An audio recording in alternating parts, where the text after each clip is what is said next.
c'est une exposition d'un nouveau genre que l'on voulait vous présenter ici. Connaissez-vous déjà son musée, le musée de la SACEM, Société des artistes, compositeurs et éditeurs de musique? Où est-il donc? Eh bien partout, à commencer par chez vous.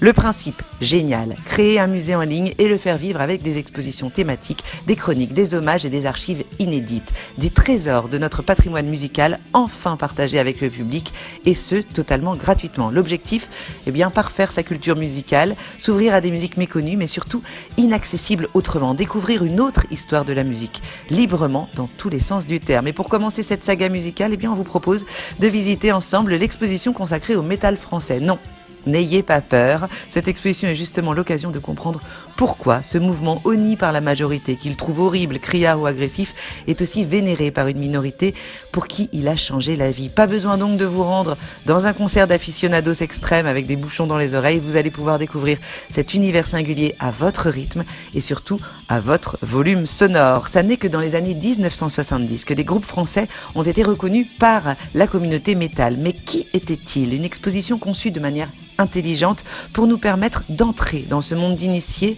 à notre vitesse, de découvrir des pépites de notre patrimoine totalement insoupçonnées. Si vous êtes connaisseur, eh bien cette exposition est une bombe d'archives exceptionnelle du son, comme on n'en retrouverait que dans le grenier d'un vétéran du métal qui aurait su sauver les bandes fragiles de ses cassettes audio. C'est un peu d'ailleurs le rôle de la SACEM aujourd'hui, redonner une nouvelle vie à ces musiques d'anthologie et les réinscrire comme un jalon clé, parfois oublié, dans l'histoire de la musique. Si vous êtes plutôt néophyte, vous découvrirez un monde trop fou pour toi, comme le titre du deuxième album des Satan Jokers sorti en 1984, le titre aussi de cette exposition. Vous apprendrez à distinguer le hard rock du heavy metal, le metal trash du black metal. Vous pénétrerez dans une communauté codifiée, une scène musicale qui valorise la culture du secret, ne serait-ce qu'à travers le graphisme élaboré et difficilement déchiffrable des noms de groupes et qui s'envoyaient les cassettes par la poste plutôt que de les vendre dans des enseignes musicales.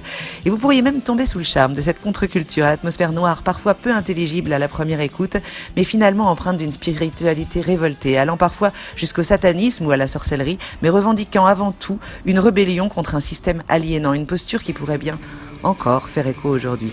Une musique expérimentale moins barbare qu'elle n'y paraît, exit les guitares lourdes et le son pourri, parfaitement assumé par les auteurs. Vous affinerez votre oreille comme l'odorat pour un bon vin, jusqu'à percevoir des notes inspirées du jazz ou du classique wagnérien. Et oui,